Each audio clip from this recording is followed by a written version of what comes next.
'Twas the night before Christmas, and all through the house not a creature was stirring, not even a mouse.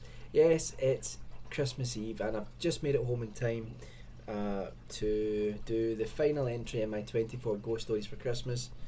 To everyone who has watched these videos, I know they haven't been as popular as many of my other videos.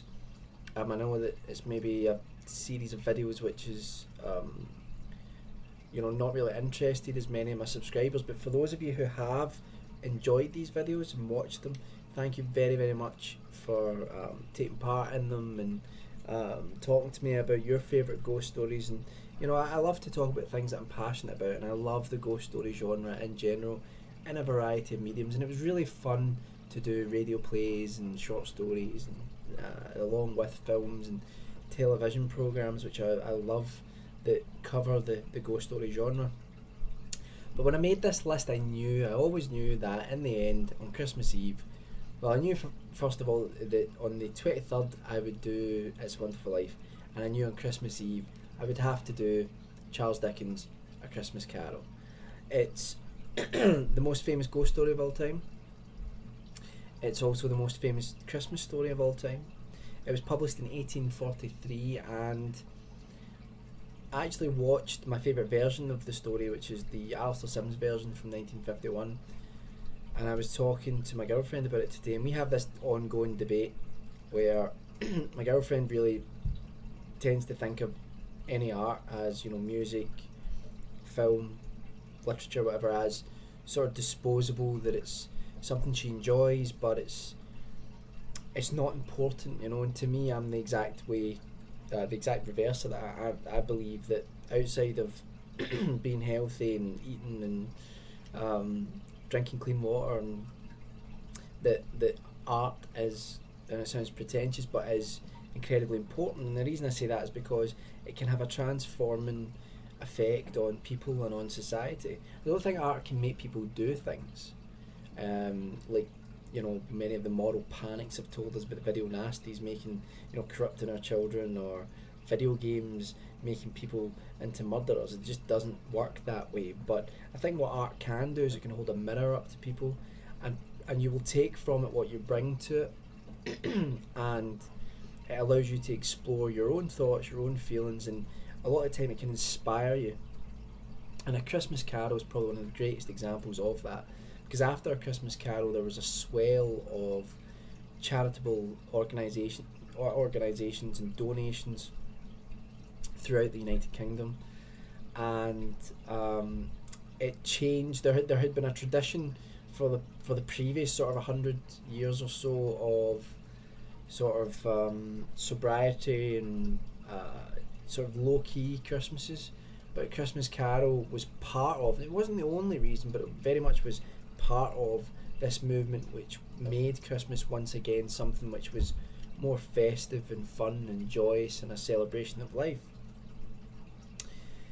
But most importantly, what A Christmas Carol did is it along with much of Dickens' writings, is it, and excuse my voice, I've still got this frog in my throat,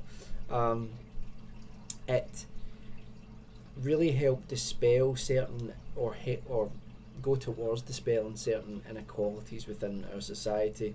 People were still going to jail for having small debts and things like that, and Dickens' writing really made people sympathise with the poor, something which, by the way, we could do with again, because throughout the 70s and 80s we developed a sort of yuppie mentality in this country, where we think of the poor as people who are poor but it's their fault that they're poor, rather than thinking that it's the way society is set up that makes them poor, and that they don't get the same opportunities. But A Christmas Carol really, it really helped people. And Charles Dickens' writing in general, his humanity, his positivity towards change and treating everybody as equals, that really had a big effect on British society, and let's say galvanised opinion, and that's a prime example of art being extremely important. Anyway, 2 seconds while I take a little slug of water, because I don't want to be coughing all the way through this. And there I go. That's the first thing I do. The thing I love about A Christmas Carol. Well, let me start with just a very very quick synopsis of the plot, because I'm sure every single one of you either knows the story or has watched an adaptation of A Christmas Carol at some point. And the story is about a man called Ebenezer Scrooge. He's in the later years of his life. He is basically miserly, mean, and nasty. He works as a sort of debt collector. He um, he treats people with absolute disdain and treats humanity with absolute disdain. There is no charity in him. He thinks that the vulnerable and the weak should be um, excised from society. What happens is that Scrooge has a visitation from his former business partner, Jacob Marley, who had died 7 years previous on that very night on Christmas Eve. And Marley tells him that he needs to change his ways, because Jacob Marley has to walk the earth. He has to watch people enjoying all the things that he used to enjoy, and he has these massive chains around him, and the chains weigh him down, and they represent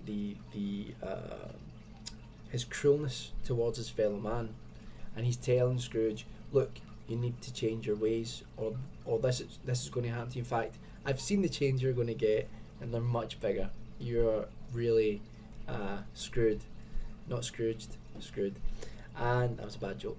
And he tells Scrooge that he's going to be visited by three spirits throughout the night: the ghosts of Christmas past, present, and yet to come, future.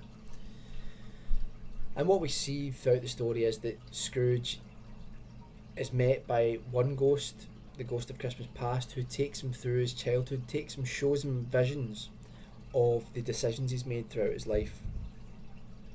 And we see the how he went from being someone who was just a normal young lad, who eventually became twisted by life, and through loss and through hurt, and he just became a bit of a miser, and he just ended up becoming nasty and twisted towards anyone and everyone. Then he's greeted by the ghost of Christmas present, who takes him to his employee's house, Bob Cratchit, and he gets to see how poorly his employee's living, because he pays him hardly anything and treats him really badly. And he's got a young boy, Tiny Tim, who is very ill and who might not make it, might die. He's then visited by the ghost of Christmas yet to come, and that's the ghost that is effectively death. And that ghost is very frightening and shows Scrooge what will happen to the Cratchit family, what will happen to Tiny Tim, what will happen to Scrooge himself. And it's about the entire story is about redemption, and it's about never being too late. And it's a wonderful, wonderful story. And it's more of a novella than a short story. It's quite long. It's far too long for a short story, but it's not really long enough, I would say, to be a full novel. But it's a wonderful, wonderful story, and there are so many adaptations of it. And like I said before, it's as a preface, it had such an important effect on British society. I love a great many of the adaptations. There have been so many different adaptations. My favourite one, I can't remember if I said that at the beginning, is the 1951 version starring Alistair Sim. I think Alistair Sim's, he just gave the best performance as Ebenezer Scrooge. It's not called A Christmas Carol, it's just called Scrooge, which growing up is what I thought the story was called. It's shot in very stark black and white. It appears as if the film comes from much earlier. It feels like a film from the 1930s. I'm not sure if that's just due to the prints that have survived, but it very much feels like a film from an earlier era. There are still some impressive things about it in terms of effects, but I think it gets the balance just right. Sims plays the the character perfectly. You believe him as this miser, and you believe him in his redemption as well.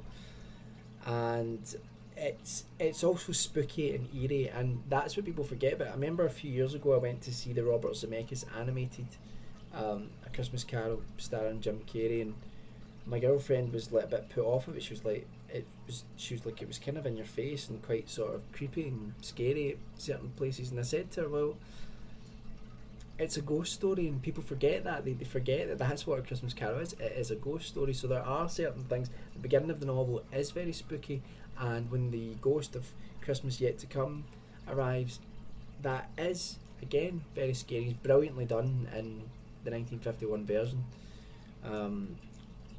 and I love the Muppets Christmas Carol. I have to say, I watched that today as well. Actually, around my girlfriend's family's house, and as much as it's a Muppet movie, and I do love the Muppets, but as much as it is a Muppet movie, it's actually a very, very good adaptation.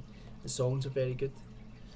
I think that the way they used the way they created that world in the Muppets Christmas Carol, it doesn't really come across as insincere and cheap. You know, it's quite authentic in my eyes. I love the Albert Finney Christmas Carol musical, which a lot of people, I've read reviews of it, a lot of people say like the songs are really poor and things like that. I mean, maybe some of them aren't that great, but there are a couple of wonderful songs, and the end of that musical version where Scrooge dresses up as Santa and they're all singing together, it's wonderful. It's absolutely fantastic. So there are a great many different adaptations of A Christmas Carol. In fact, I would go as far as to say that there's probably an adaptation made every year. So you know, there are ample different versions of this story to pick from.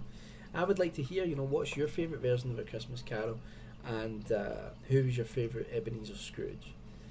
And yeah, that's. Oh, I should say as well, I'm a big fan of Scrooged, which was the modern day version. I think it was 1989, starring Bill Murray in the Ebenezer Scrooge type role. And the thing I love about it is it's very kind of postmodern in that he's not Ebenezer Scrooge. Well, he's the character. He epitomises Ebenezer Scrooge, but he's not. He's a television executive, and he's actually running a show of Scrooge that's being made at that time. But he's a nasty piece of work, and Bill Murray's just absolutely incredible in the lead. Really, really like that version. And yeah, that's. I'm going to take another quick swig of water before I cough again. I'm really sorry about this, but anyway. So that's it. That's the last one, A Christmas Carol. And at Christmas time, what better ghost story to finish on? I've really loved doing this, as I said before. Thanks to everyone that's contributed.